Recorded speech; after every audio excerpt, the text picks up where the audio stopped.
Удивительные новости для вас. То есть это то, что вас должно удивить. Сейчас посмотрим, в каком это все контексте.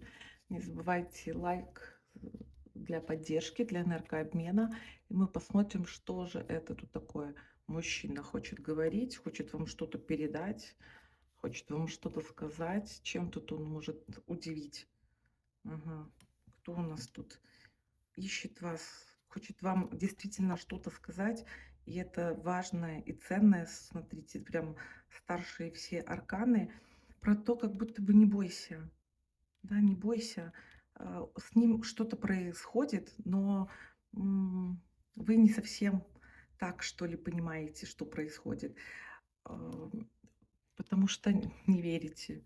Не верите в то, что человек, не такой, как был раньше. С ним произошла какая-то трансформация, и она даже для вас может быть пугающей.